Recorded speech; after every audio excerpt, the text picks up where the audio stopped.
I could not say whether it was the wizard or not who sent the mother to take the little dog away from the shop.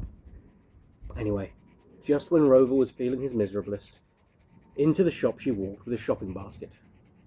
She had seen Rover through the window and thought what a nice little dog he would be for her boy.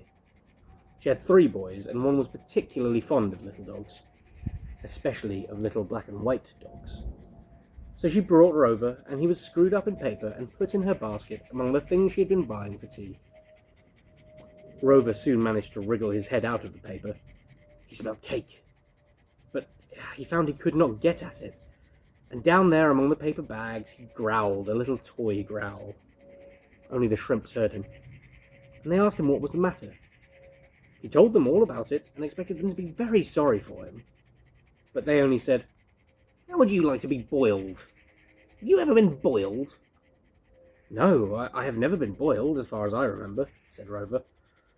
"Though I have sometimes been bathed, and that is not particularly nice. But I expect boiling isn't half as bad as being bewitched." "Well, then you certainly have never been boiled," they answered. "You know nothing about it. It's the very worst thing that could happen to anyone. We are still red with rage at the very idea." Rover did not like the shrimps, so he said, "Never mind, they will soon eat you up, and I shall sit and watch them." After that, the shrimps had no more to say to him, and he was left to lie and wonder what sort of people had bought him. He soon found out. He was carried to a house, and the basket was set down on a table, and all the parcels were taken out. The shrimps were taken off to the larder, but Rover was given straight away to the little boy he had been bought for, who took him into the nursery and talked to him. Rover would have liked the little boy if he had not been too angry to listen to what he was saying to him. The little boy barked at him in the best dog language he could manage. He was rather good at it, but Rover never tried to answer. All the time he was thinking he had said he would run away from the first people who bought him, and he was wondering how he could do it. And all the time he had to sit up and pretend to beg, while the little boy patted him and pushed him about, over the table and along the floor. At last night came, and the little boy went to bed, and Rover was put on a chair by the bedside, still begging until it was quite dark. The blind was down, but outside the moon rose up out of the sea, and laid the silver path across the waters that is the way to places at the edge of the world and beyond, for those that can walk on it.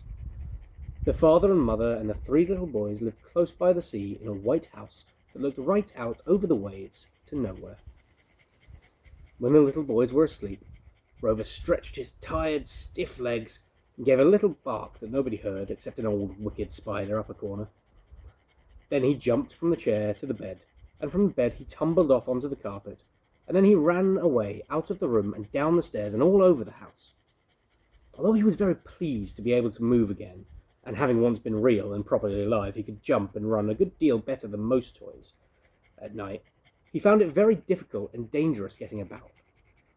He was now so small that going downstairs was almost like jumping off walls, and getting upstairs again was very tiring and awkward indeed.